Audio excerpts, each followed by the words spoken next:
A continuación, Noticiero Telesucesos. Clasificación A. Apto para todo público.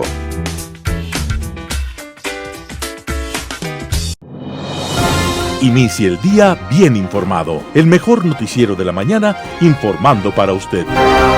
Noticiero Telesucesos. Primera parte del noticiero Telesucesos con las noticias más importantes del día. Estimados televidentes, bienvenidos a una emisión más de su noticiero Telesucesos. Un día como hoy.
Detrás de las noticias.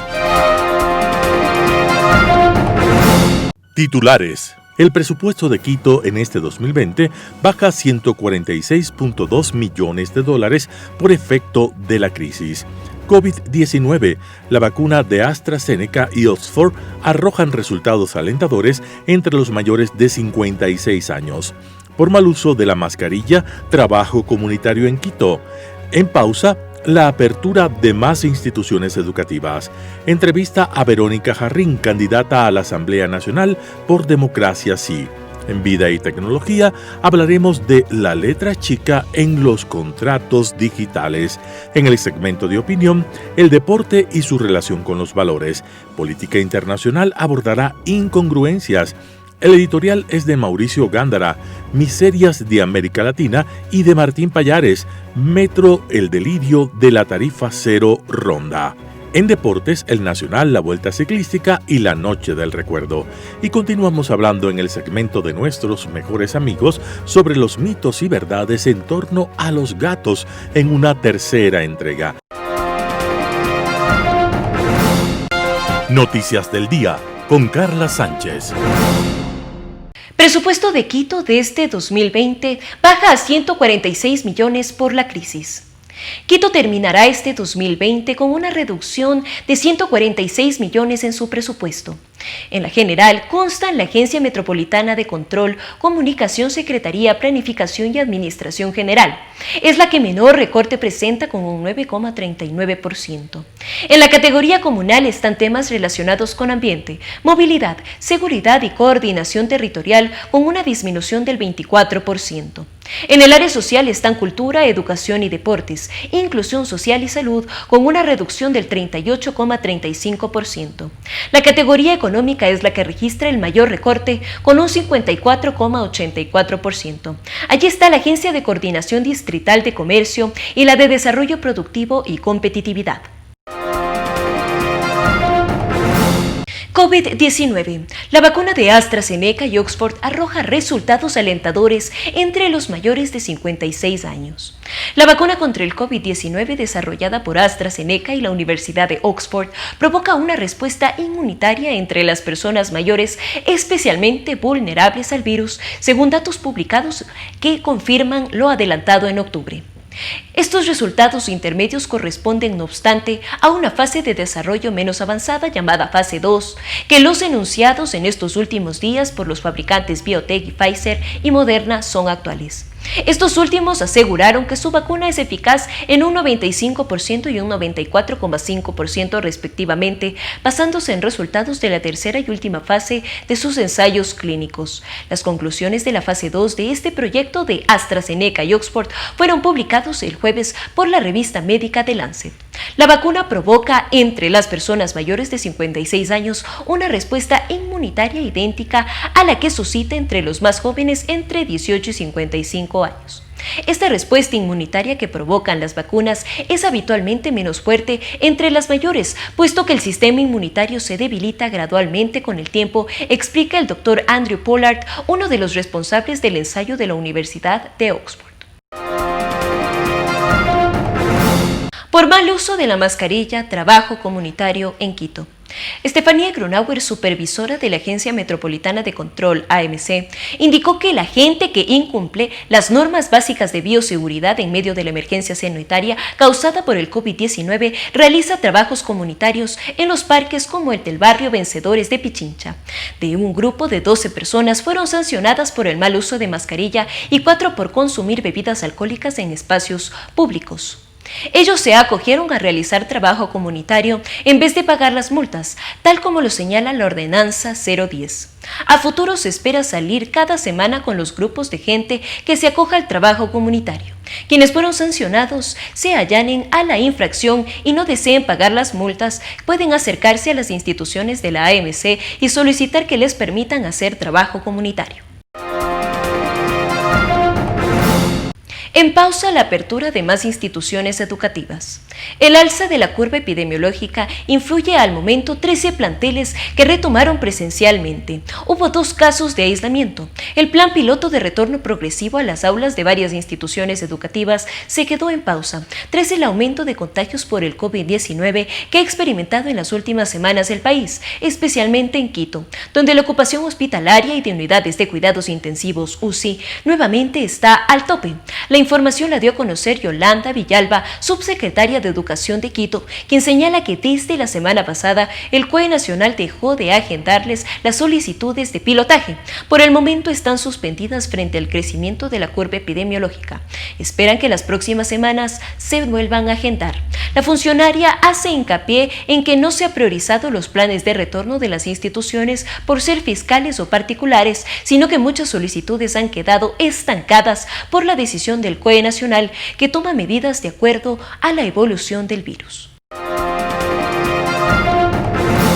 Los candidatos, personajes que intervendrán en el próximo evento electoral en febrero de 2021, con Meili Rosas. Amigos, bienvenidos a una emisión más de su segmento Los Candidatos, aquí por Noticiero Telesucesos. Hoy nos acompaña María Verónica Jarrín, candidata a asambleísta por Pichincha. Ella es abogada y comunicadora social. Uno de sus principales objetivos en caso de llegar a la Asamblea Nacional es mejorar las condiciones de las micro, pequeñas y medianas empresas, sin olvidar al sector artesanal. Bienvenida, Verónica, ¿cómo está? Muy bien, muchísimas gracias, Mayli. Es un gusto para mí poder participar en tu espacio, en tu noticiero, y también conversar un poquito acerca de cuáles son las propuestas que tenemos en nuestro movimiento Democracia Sí, principalmente para asambleístas. Comencemos dialogando acerca del trabajo que viene realizando junto a Gustavo Larrea, candidato a la presidencia, y el equipo de Democracia Sí. ¿Cómo se están acercando a los quiteños? ¿Cuál es la acogida que tienen? Coméntenos. Como estábamos conversando hace unos instantes antes de comenzar esta entrevista, la situación del COVID ha cambiado muchísimo el tema de la campaña. Nosotros estamos tomando mucha precaución en el tema de la bioseguridad. Tenemos, de hecho, un protocolo de bioseguridad que seguimos con muchísima, de manera muy estricta cuando hacemos los recorridos en territorio.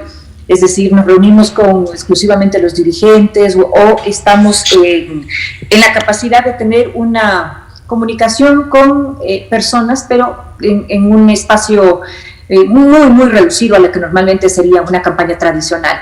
Esperamos que pronto esta situación se solucione, ya que es una pena no poder abrazar a la gente, no poder estar con la gente, no poder compartir con las personas de una manera mucho más amplia y grande lo que podría ser. Sin embargo, el trabajo en territorio se está realizando.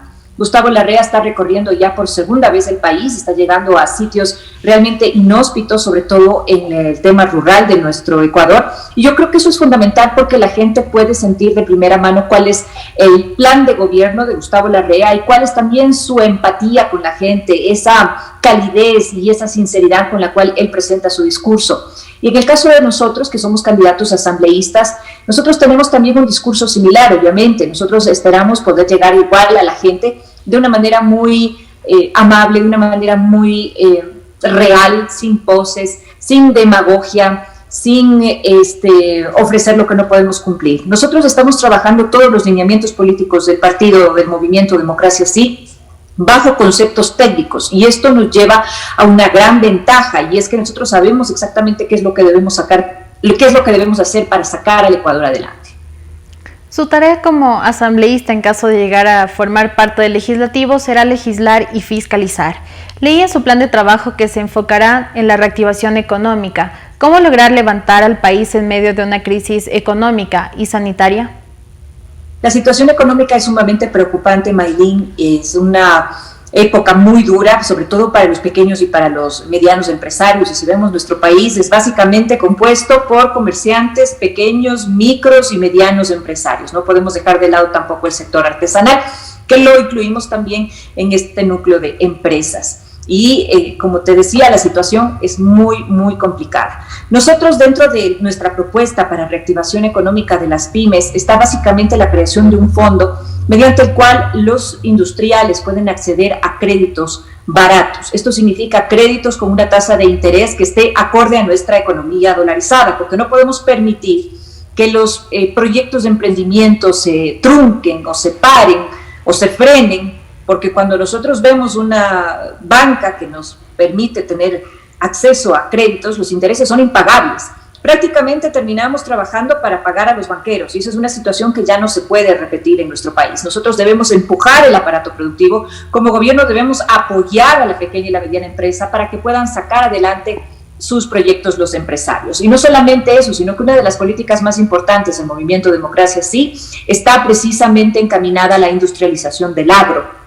Ecuador es un país que produce un sinnúmero de materia prima que se ha exportado por muchísimos años a los mercados internacionales, pero ahora es momento de crear una política de apoyo, sobre todo para que estos productos tengan un valor agregado y puedan ser exportados de una manera mucho más conveniente. Y este valor agregado se consigue industrializando la materia prima. Entonces nosotros, gracias a la tecnología de punta de la cual podemos disponer de diferentes países que están interesados precisamente en comprar nuestros productos, podemos llegar hacia el empresario para que pueda industrializar sus productos, pero siempre de la mano de una gestión de calidad.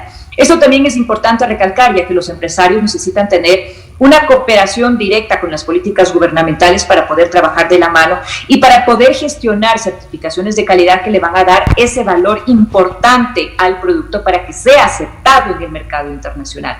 Una vez que se logre este producto, nosotros también trabajaremos para el fomento de las exportaciones, para que podamos llegar a la mayor cantidad de ferias posibles en los diferentes mercados internacionales, que se pueda mostrar cuál es el producto ofertable de nuestro país y de esa manera lograr también un desarrollo sustentable y sostenible en el tema de las exportaciones, que sea amigable con el medio ambiente. Esto es fundamental, y que tenga un objetivo de redistribución de la riqueza.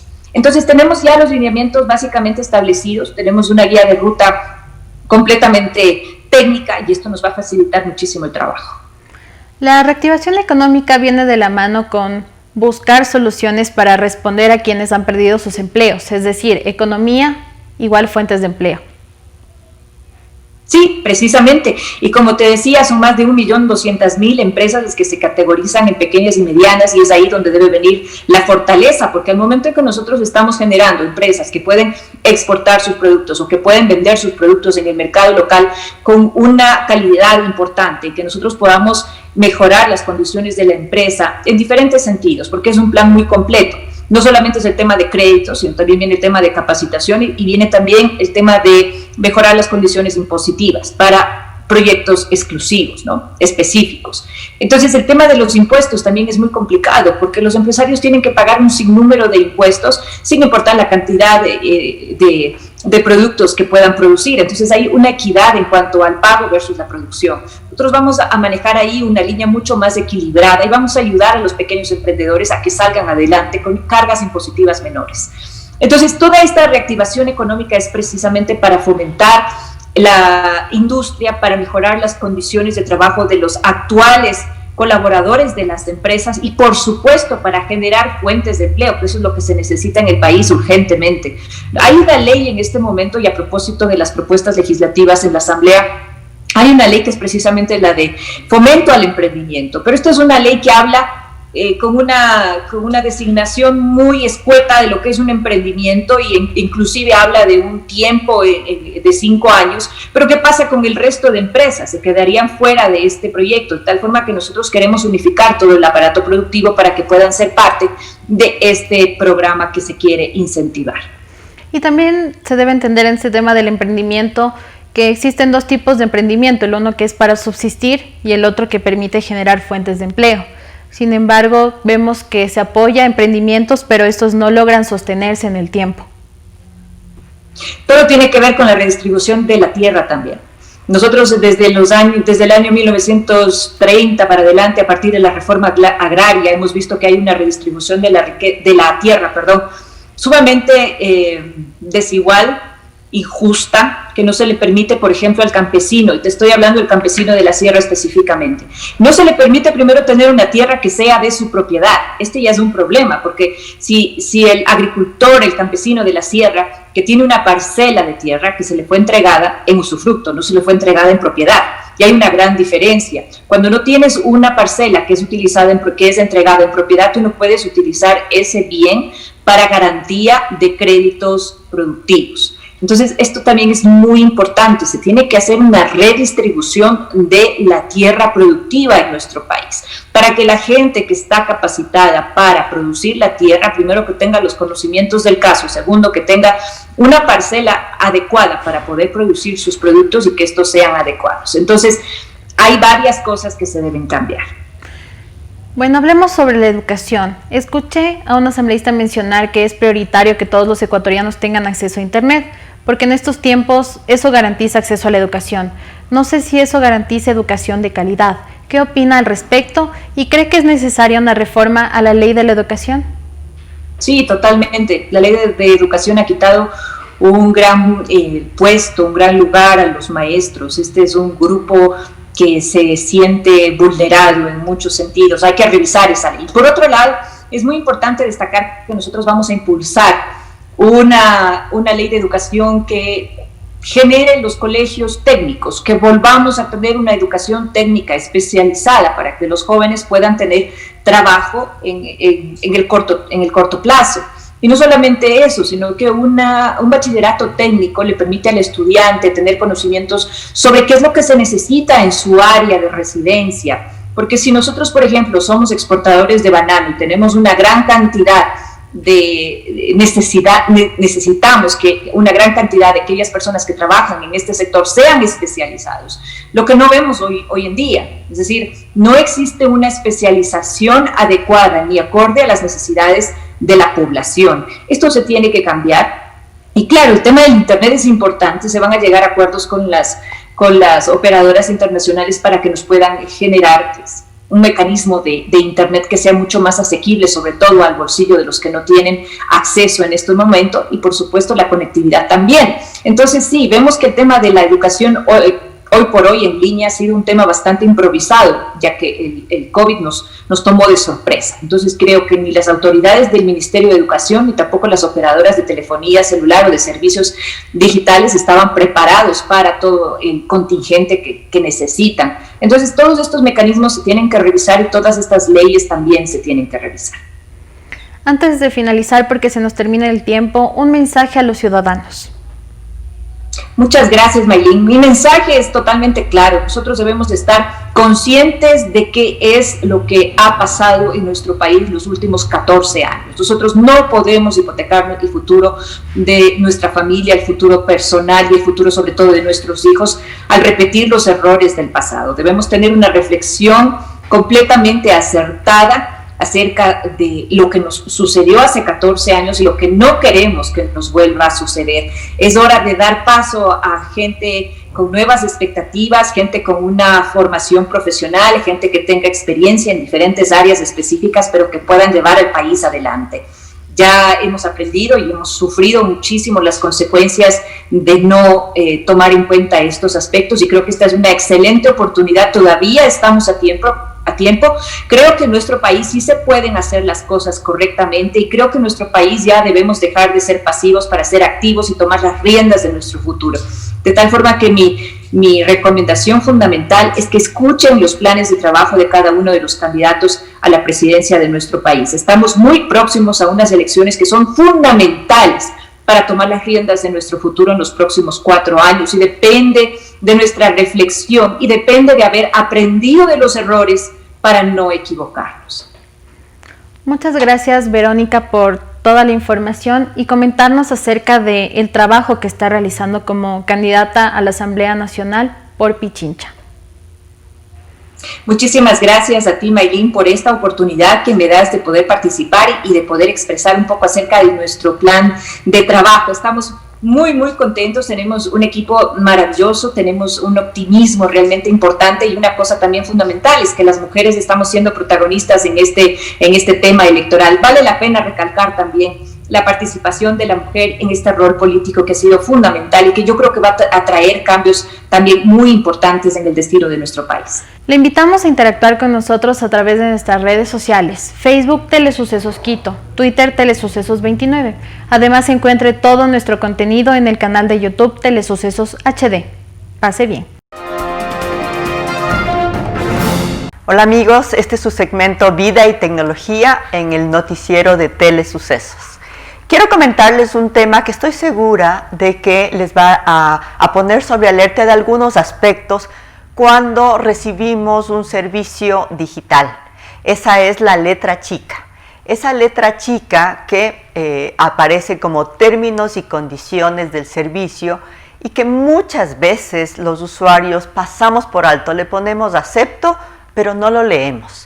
¿Y qué es lo que pasa cuando nosotros ponemos acepto en esa letra chica de los términos y condiciones de un servicio?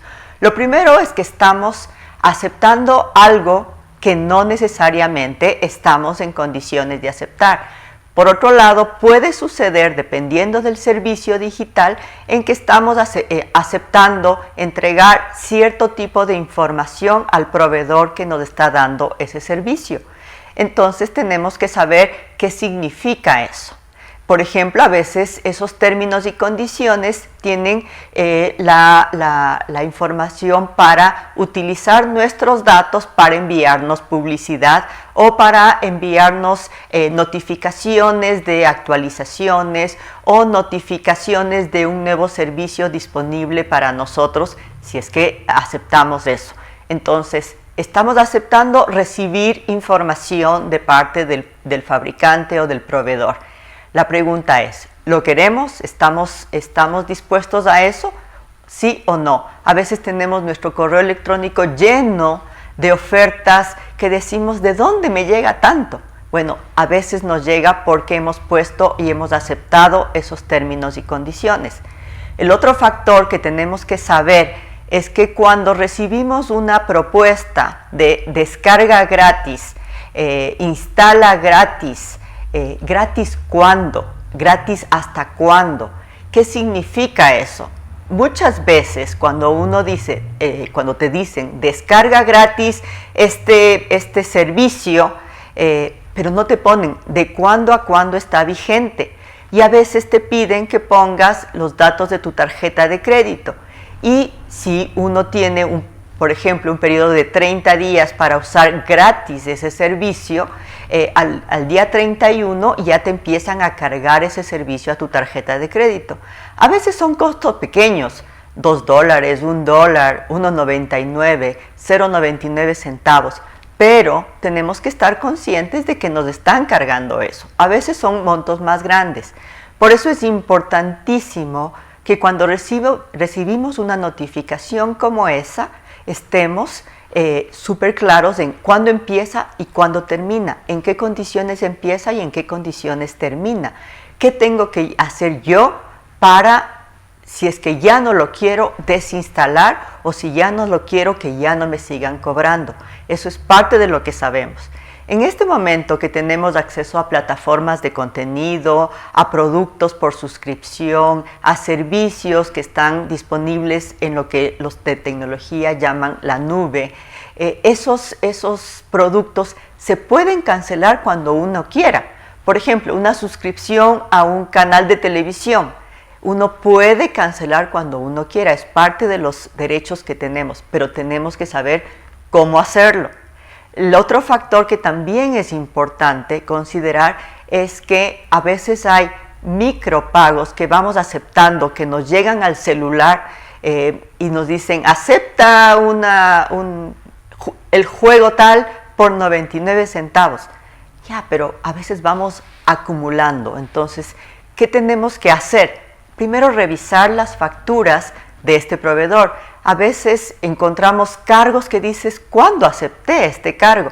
Y resulta que te equivocaste y le pusiste a aceptar a un mensaje de texto que te llegó y ya ese cargo está. Entonces tienes que ir a esa aplicación o volver a ese mensaje, buscar ese mensaje y pedir que te quiten el siguiente cobro. Entonces, esas consideraciones de qué hacer con esta letra chica es algo en lo que tenemos que estar muy atentos. Esto es Vida y Tecnología con tips para su vida digital más segura. Muchísimas gracias. Deportes en la mañana con Pablo Montenegro. Muy buenos días, ¿cómo están ustedes, amigas y amigos? Vamos a hablar del Nacional.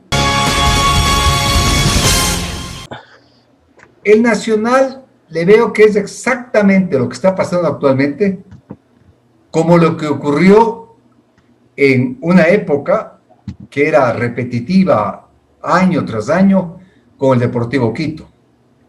El Deportivo Quito en estos momentos está amenazado que por no cumplir la Federación Ecuatoriana de Fútbol una sanción de la FIFA, está amenazado a que vuelva al fútbol amateur. Me parece que el Nacional está viviendo una circunstancia similar a la que vive el Deportivo Cuenca, donde se pelean para ser dirigentes, dicen que tienen empresarios que van a dar dinero y en el momento el empresario se va. Me parece el cuento de Sociedad Deportiva Aucas. Sociedad Deportiva Aucas, de igual manera, dejaron que se entregue a una persona el equipo, a su vez entregó a otra persona, y ahí está el plantel ahorita. Solo en Twitter se queja. Y el Nacional es igual. El doctor Washington Andrade está promoviendo una asamblea para analizar y mocionar la destitución de la doctora Lucía Vallecillo. Pero recordemos, el doctor Washington Andrade quiso ser presidente del Nacional, candidato para ser presidente del Nacional. Y luego el doctor Andrade no tuvo la aceptación de los socios. Ahí le puso al general Hernández. Y ya vemos lo que pasó con el general Hernández. Ese era bueno para otras cosas, pero para la parte deportiva ni de broma, señores y señores. Hoy el doctor Andrade como que se refugia en los hinchas. Y hay que establecer, y le digo al doctor Andrade, hay que establecer que el Nacional tiene un estatuto mal o bien hay que cumplir esa norma estatutaria. Y la norma estatutaria dice que las asambleas deben ser convocadas por el comando conjunto y el comando conjunto presidir la misma, así es mejor dicho. Si no hacen caso, ¿qué va a pasar? ¿Qué va a pasar, doctor Andrade? Claro, hay algunos hinchas que le aupan al doctor Andrade, pero el socio de per se, el socio ni le va ni le viene al socio del Club Deportivo El Nacional. Yo soy hombre democrático, precisamente estudié Derecho, yo soy democrático. Me gusta que se respeten las normas. Y a la doctora Lucía Vallecilla, que engañó a los hinchas, porque engañó, hasta el momento ha engañado, no ha cumplido con lo que ha ofrecido, la doctora Lucía Vallecilla debe cumplir su periodo. Así de simple. O que ella renuncie. Pero hacer estas asambleas que luego me van con lloros, con lágrimas, es que la doctora Lucía Vallecilla llevó 4 buses con los militares. Ya sabemos lo que pasa con el Club Deportivo Nacional, que veremos qué va a ocurrir en el término de esta segunda etapa de la Liga del Fútbol Profesional. La Vuelta Ciclística a la República del Ecuador, organizada por la Concentración Deportiva de Pichincha, veo que tiene ya un respaldo publicitario, va a contar con el respaldo de un banco, va a contar con el respaldo de un supermercado. Me imagino que no han de haber regalado la publicidad, han de estar cobrando por lo menos para sacar un buen valor. La Concentración Deportiva de Pichincha, que está pasando con un malestar por parte de los trabajadores. El día viernes estaba anunciado 2 plantones porque consideran que hay que rectificar la actitud de los administradores, que hay una manera despótica para tratar a los empleados. Pero en fin, el presidente Jaime Ruiz está trabajando en lo que él considera que es más importante, que es obviamente el deporte.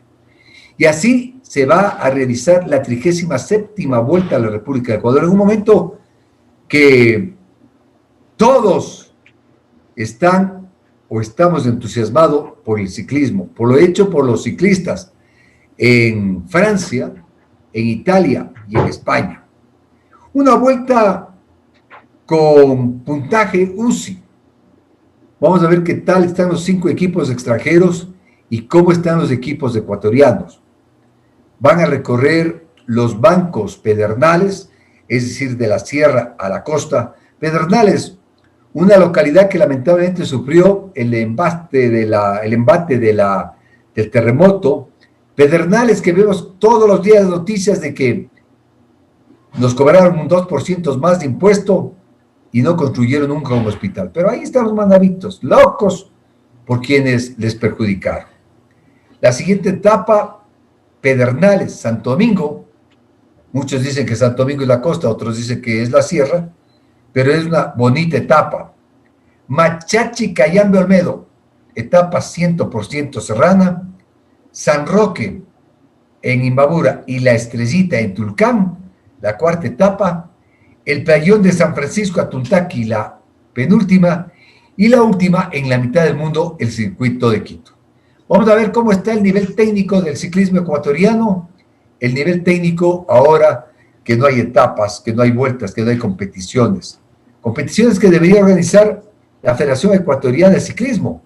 Debería ser la Vuelta a la República, en máster, en juvenil, en senior, en infantil, lo que sea. Pero si no habría Concentración Deportiva de Pichincha, no lo haría. La noche recuerdo. Seguimos presentándoles a ustedes los programas que hicimos hace más de una década, con Danilo Acosta, Pablo Mauricio Montenegro y mi persona. Les invitamos a que sigan observando los programas. Que tengan un resto de viernes espectacular. Buen día. A vivir la fiesta, no te vayas a dormir. Pega la vuelta y vente pa' aquí porque la noche recién comienza. La noche es nuestra. En Deportes, un programa diferente. Bienvenidos a la hora más loca y divertida de la noche. Amigas y amigos, muy buenas noches. ¿Cómo están ustedes? Mañana estamos de fútbol nuevamente en el Estadio Olímpico Atahualpa. El Batán, el Deportivo Quito, enfrenta al Emelec. Hay que ganar ese partido para que el domingo haya casa llena, porque en la noche va a jugar Liga Deportiva Universitaria con el Cuenca. Imagínense, gana el Quito, gana Liga, el día domingo casa llena, doblete espectacular en el Estadio Olímpico Atahualpa. El Batán. Bienvenidos. Amigas y amigos, hoy saludamos a los generosos, hoy San Generoso. Entonces saludamos a todos los generosos, de los cuales no es del señor Daniel Acosta, porque él ni siquiera un jabón del hotel nos trajo. Señor Daniel Acosta, buenas noches. Buenas noches, doctor, buenas noches a nuestro invitado, a Aurelio, a Pablo José, amigos televidentes, un cordial y afectuoso saludo, Gabriel. Quiero agradecer a Ramiro Álvarez. Hoy estuve hablando con Ramiro Álvarez, nos la invitó a su casa en Calderón. Ya nos vamos a poner de acuerdo con Ramiro Álvarez para hacer el programa. ¿Con fritada incluida o qué? ¿Ah? ¿Fritada incluida? No me dijo. No me dijo. Entonces no voy. Ramiro. Así como usted pide chirimoya sin pepa o aguacates o solo la pepa, yo también. Fritada, no voy. Yo no soy grosero, no voy. No me den, por favor, no voy. No voy, dijo usted día. No voy, si me dan eso, no voy. Mentira. Entonces sí voy. Ramiro Álvarez, le agradecemos. Ya nos vamos a poner contactos. Hay otra. Bajando gorditos. O sácate la madre. Sí, señor. Y sácate, si no le sacamos nosotros. Ahí vamos a estar. A ver. Bienvenidos a su segmento donde vas a aprender cómo llevar un entrenamiento paso por paso como es debido, ¿no? Lo primero es el calentamiento, muy esencial, lo que tienes que hacer siempre al principio. Johnny Shapiro ha sido invitado en la noche de hoy para que vamos a conversar con él algunas cosas básicas antes de comenzar desde el día viernes a presentar el segmento Bajando los Gorditos o Sácate la Madre. Yo ya estaba auscultando alguna cosita para ver si bajo estos. No, yo no sé usted, doctor, ¿qué va a bajar? No, si usted ve, yo también. Bajando la camisa, es que el doctor. Y Johnny, bienvenido, muy buenas noches. Él es el entrenador personal. Me hace caso. Es cuando yo me enojo, no me hacen caso. Le estoy diciendo que Velasco no va. Permiso un momentito, doctor. Qué barbaridad.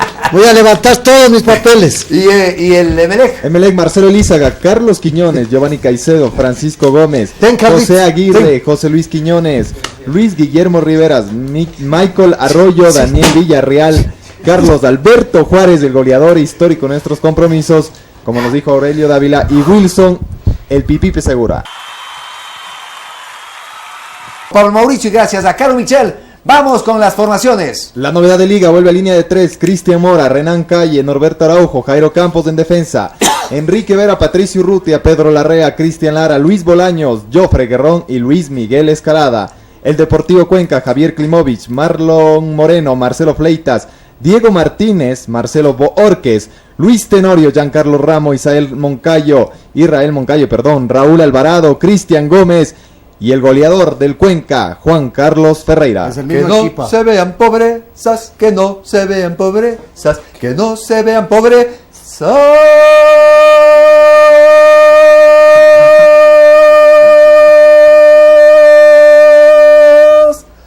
¡Como debe de ser! ¡Claro!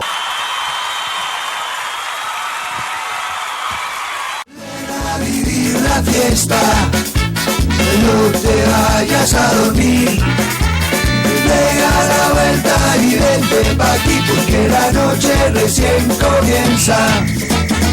La noche es nuestra. En Deportes, un programa diferente. Bienvenidos a la hora más loca y divertida de la noche.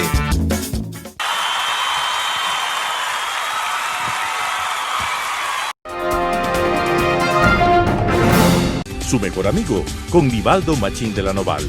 Consejos para la tenencia responsable de mascotas.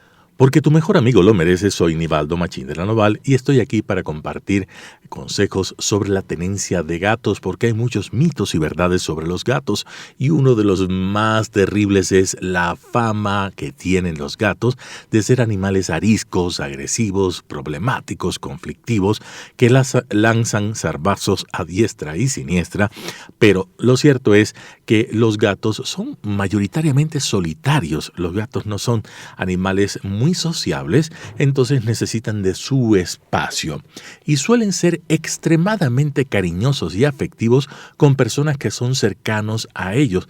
Lo que es muy común es que los gatos que no te conocen no se dejen tocar o acariciar, y si ves a un gato e intentas acercarte, huya. Pero si te conoce y tú eres su humano y tú eres de su familia, es muy común que se ronroneen, que te topen con la cabeza, que te acaricien con las patitas, que te den además todo tipo de frotamientos con el cuerpo, porque es su manera de expresar afecto. Y los gatos son extremadamente afectuosos. Entonces, porque tu mejor amigo lo merece, soy Nivaldo Machín de la Noval y seguiremos conversando sobre la tenencia responsable de mascotas. Segunda parte del noticiero Telesucesos, opinión de importantes personajes de la actualidad nacional en política, economía, salud y educación.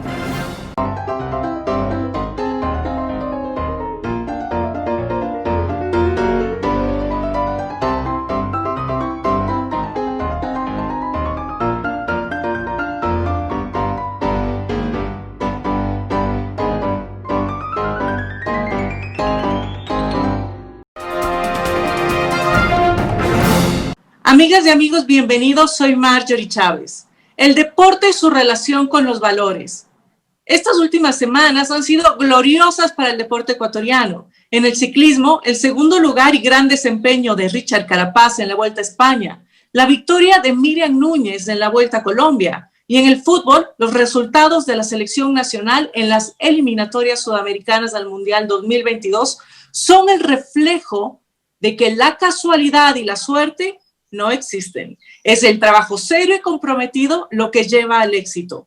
Pero, ¿qué es lo que motiva este desempeño? ¿Qué permite obtener buenos resultados? Desde algunos filósofos y teóricos del comportamiento humano, podríamos indicar que existe un sistema de valores tras este trabajo. Valores que anteponen el esfuerzo individual, la perseverancia en el desarrollo de las actividades diarias, el ímpetu por prosperar y la cooperación entre los individuos que buscan alcanzar los mismos objetivos podrían explicar estos resultados que nos hacen sentir hoy orgullosos y que nos sirven de ejemplo a todos nosotros. El esfuerzo individual es el motor de las actividades humanas que se traduce en el crecimiento no solo de la persona, sino que tiene un efecto multiplicador en su entorno. A través del trabajo duro de las personas, se pueden mejorar las condiciones materiales de estas personas y a su vez generar mejores condiciones de vida para quienes los rodean. Si esto tiene un efecto multiplicador, la sociedad en su conjunto puede beneficiarse de él. Por lo tanto, es de vital importancia que el esfuerzo individual sea parte de los valores de nuestra sociedad. La persistencia en alcanzar un objetivo, la confianza que permita fortalecer las relaciones de cooperación entre los individuos y el respeto a una convivencia pacífica no solo se traducirán en una mejora de las condiciones materiales de las personas, sino que están directamente relacionados con el sostenimiento de valores que favorecen a la democracia. La promoción e interiorización de estos valores es tarea de todos nosotros, desde las agencias de socialización primarias como la familia o la escuela, pasando por los medios de comunicación y el Estado, son esenciales en esta tarea. No podemos quedarnos solo para festejar los logros de estos guerreros y guerreras que nos han llenado de orgullo y satisfacción, sino que tenemos la obligación de emular sus acciones por nuestro propio bienestar y que a la vez se convertirá en un beneficio para todos después de 200 años de República Independiente. Dejemos de observar el ejemplo y hagamos realidad ese progreso en libertad gracias a todos. Un abrazo, hasta pronto. Global Hoy con Alan Carney. El 11 de septiembre de 2001 Se produce el ataque de Al Qaeda a los Estados Unidos continentales por medio de varios aviones de pasajeros capturados por terroristas muy bien entrenados. El objetivo principal es la ciudad de Nueva York, símbolo del poder económico norteamericano, pero también el Pentágono, símbolo del poder militar, y la Casa Blanca del poder político. El impacto del ataque es devastador psicológicamente y se produce un desconcierto en la administración del presidente Bush. Este parece no entender al principio la magnitud y la seriedad de lo acontecido cuando se le informa del evento. En medio de la tragedia, el país trata de reagruparse en torno al rescate de las víctimas entre los escombros de las Torres Gemelas y de un ala del Pentágono.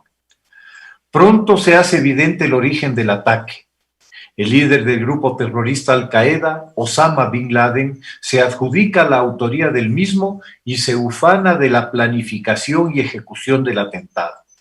Se siente seguro en su santuario en Afganistán, donde el truculento gobierno talibán ha impuesto un régimen islámico extremo, con aplicación estricta de la Sharia, la ley islámica, que exige, entre otras cosas, la sumisión absoluta de la mujer, exigiéndole en toda circunstancia el uso de la burka, una vestimenta que oculta íntegramente a la mujer de las miradas discretas o indiscretas de otras personas que no sean su marido o su entorno familiar íntimo.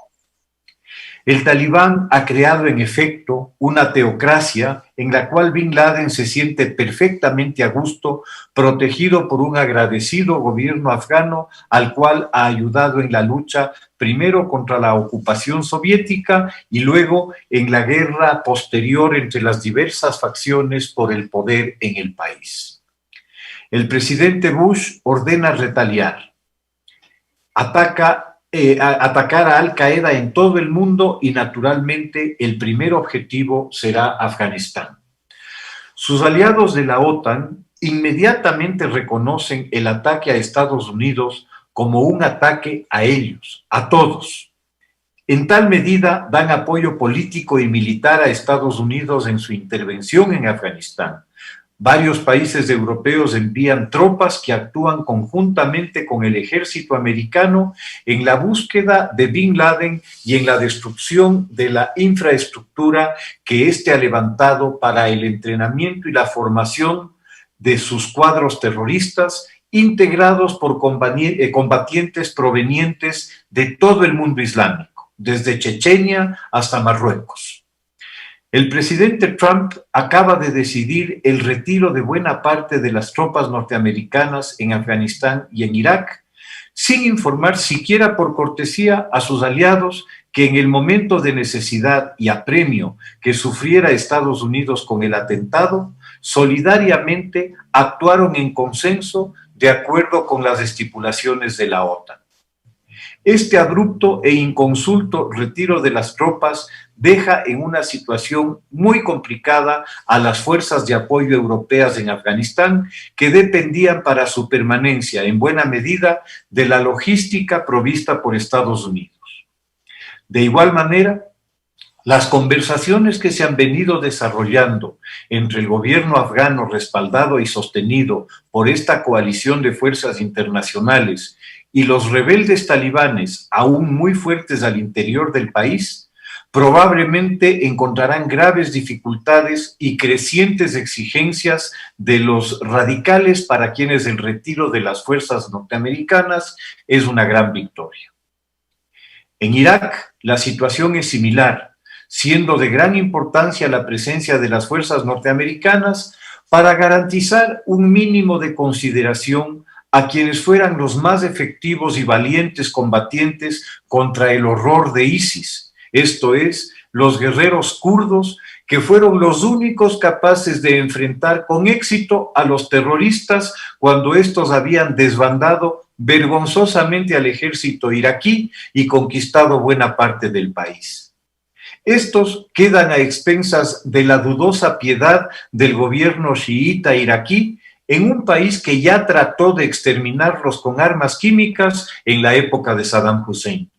Son esos mismos kurdos perseguidos por Irán, por Turquía y por Siria. Son la piedra en el zapato de todos estos países, pero son una piedra compuesta por 40 millones de personas sin patria, perseguidas sistemáticamente por los gobiernos de esos países para quienes son una molestia y una carga. Una vez más, el gobierno de Trump deja a sus aliados a su suerte.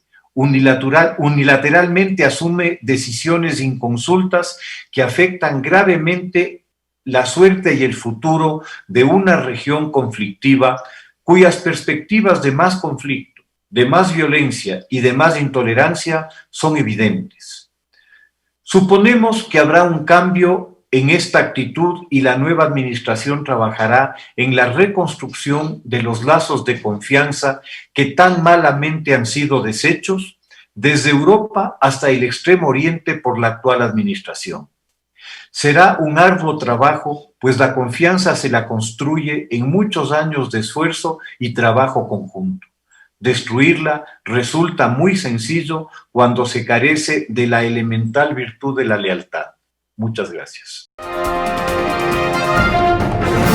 Editorial. Miserias en América. Hay miserias en la conducción de los estados, hay grandes miserias en los conductores y hay miserias míseras, pero todas afectan al prestigio de ellos y por supuesto de las instituciones. Hemos visto varias en estos días en América, que han tenido lugar en nuestro país, en Perú y en Estados Unidos. En nuestro país me quiero referir a una visita sin sentido a costa del Estado y en los más duros momentos en los que atravesamos los ecuatorianos. La vicepresidenta de la República decidió ir a visitar al Papa en compañía de su familia.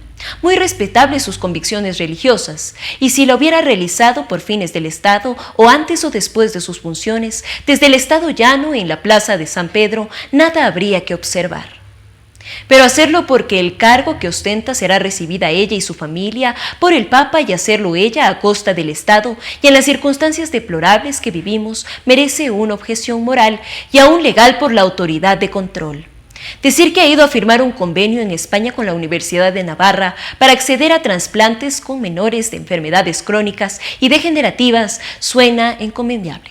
Pero resulta que esa universidad fue fundada y es regentada por la respetable congregación del Opus Dei, que está excelentemente representada en el Ecuador. Miserias no hacía falta el viaje. La señora vicepresidenta con sobriedad debe recuperar su prestigio por si le correspondiera eventualmente reemplazar al presidente. Lo ocurrido en el Perú denigra al país y a la democracia. Usando un artículo constitucional que se refiere a otra cosa, el Congreso destituyó al presidente de la República argumentando incapacidad moral permanente. Y en una sola votación, sin un juicio con acusación y defensa, y usando de pretexto una acusación no probada del tiempo que era gobernador en alguna provincia, miserias. El pueblo protestó vigorosamente, la represión fue brutal, 2 jóvenes han muerto y hay varios desaparecidos. El presidente elegido, Merino, resistió solo 5 días y renunció. Acobardados ante la formidable reacción popular y para tratar de implacarla, los legisladores golpistas eligieron a un distinguido legislador, el señor Sagasti, que había votado en contra de la destitución del presidente Vizcarra. El Tribunal Constitucional, según informa su presidencia, analizaría la constitucionalidad de la destitución por incapacidad moral. Si dictamina que fue inconstitucional lo actuado por el Congreso, lo lógico sería que restituyeran a Vizcarra como presidente. La OEA debería exigir la aplicación de la Carta Democrática. Recuérdese que en el acuerdo con ella se restituyó la presidencia al derrocado coronel Chávez. Pero si la inestabilidad ha caracterizado la América Latina, no ocurría tal cosa en los Estados Unidos. Pero desgraciadamente las cosas se ven distintas. El candidato republicano y actual presidente no acepta su derrota y acusa de fraude, sin pruebas, al candidato demócrata. El mundo reconoce el triunfo del demócrata, pero no lo concede al candidato presidente. Parece que no hay nada más difícil que renunciar al poder. En medio del caos, la pandemia asuela despiadadamente al país. Miserias. Editorial. Damos lectura al artículo escrito por Martín Pallares en el portal 4 Pelagatos. Pallares, periodista de dilatada trayectoria, editor, reportero y columnista de importantes diarios como El Universo, El Comercio y El Desaparecido Hoy. Actualmente es parte del portal digital 4 Pelagatos. Metro, el delirio de la tarifa cero ronda. Por fortuna, el bolsillo del pueblo quiteño tiene defensores fenomenales e incondicionales.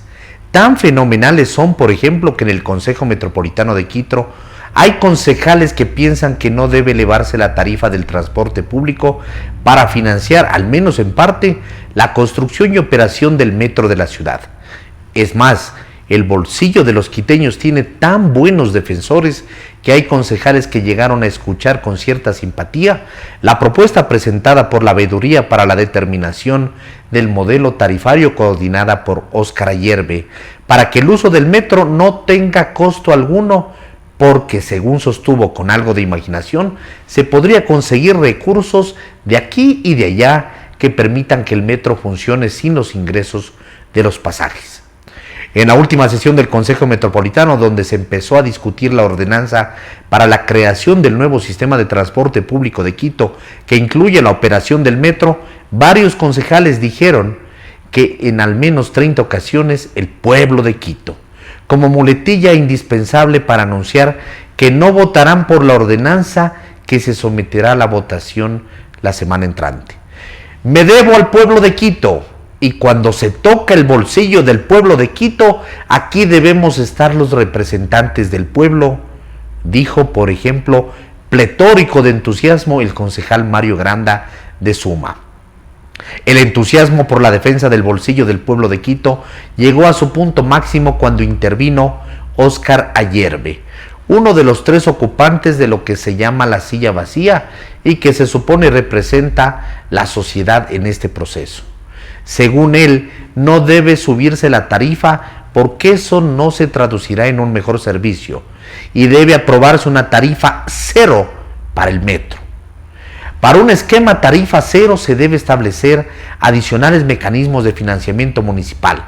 La creatividad para su sostenibilidad conlleva explorar instancias no imaginadas al momento y que deben ser debidamente profundizadas para alcanzar el objetivo primario de la institución municipal, que no es otra cosa que velar, en este caso, a extremo el bienestar ciudadano. Entre esas fórmulas imaginativas, ayer me mencionó una actualización catastral, una regularización de construcciones informales, establecer nuevas tasas en la matriculación de los vehículos y agregar zonas azules de estacionamiento. La intervención del veedor no pasó del todo desapercibida. Estoy de acuerdo con Ayerbe, dijo el correísta Juan Carlos Fiallos cuando le tocó intervenir.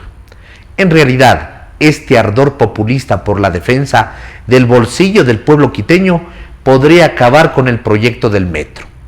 Sin un financiamiento que cubra al menos una parte significativa de la operación y que no implique un subsidio abultado, la obra más grande de la historia de la ciudad quedará inutilizada porque no habría con qué pagar su operación. Además, sin una garantía de que habrá un flujo constante, ningún operador internacional se interesará en su administración. La ordenanza plantea una tarifa de 35 centavos para el sistema de buses, 45 para un trayecto en metro y 60 centavos para un pasaje integrado, es decir, 2 trayectos en bus y otro en metro. Según los técnicos que han propuesto esta tarifa, con esos ingresos el subsidio anual sería de 45 millones de dólares. Si no se cobrara, como propone la veeduría, el subsidio sería de al menos 200 millones anuales. Algo insostenible para el presupuesto de Quito y que haría inviable el manejo de la ciudad. Las esperanzas para que se apruebe la ordenanza no están del todo perdidas, a pesar de que en la última sesión del Consejo quedó la impresión de que no habrá votos suficientes, porque además del bloque correísta, hubo 3 concejales que anticiparon su voto en contra de la ordenanza. En el despacho de Santiago Guarderas, encargado del tema, se piensa que hay 11 votos a favor. Uno más podría sumar en los próximos días. Una fuente en el Consejo dijo a 4 Pelagatos que incluso hay la posibilidad de que el correísmo cambie de discurso. Algunos concejales de esa bancada creen, en efecto, que su candidato presidencial podría ser el próximo presidente y no le convendría heredar un metro al que hay que financiar con dinero que no hay. Además, el fracaso del metro sería el fracaso de un proyecto que nació en la administración correísta de Augusto Barrera. El problema es que, según varios concejales, no se nota que la alcaldía esté haciendo gestión política para conseguir los votos para aprobar la ordenanza. En todo caso, la semana que viene será capital porque se llevará a cabo el debate definitivo. Por ahora, no hay señales muy esperanzadoras, solo suenan los cantos de sirena de una nube de populistas que quieren que los quiteños. Opinión. El presidente @Lenin debe enviar a la Asamblea Nacional @Asamblea Ecuador los proyectos de leyes de extinción de dominio y de anticorrupción como de económico urgente, a fin de que en 30 días tenga que pronunciarse. Son una prioridad para la lucha en contra de la corrupción. Y así concluimos un programa más de su noticiero Telesucesos. Manténgase en la sintonía de nuestra programación y no olvide seguirnos por nuestras redes sociales. Nos encuentran en Facebook como Telesucesos, Instagram @telesucesos_, Twitter @telesucesos29, YouTube Telesucesos HD y también por nuestra página web www.telesucesos.net. Hasta la próxima. Lo mejor de la mañana informando para usted. Noticiero Telesucesos.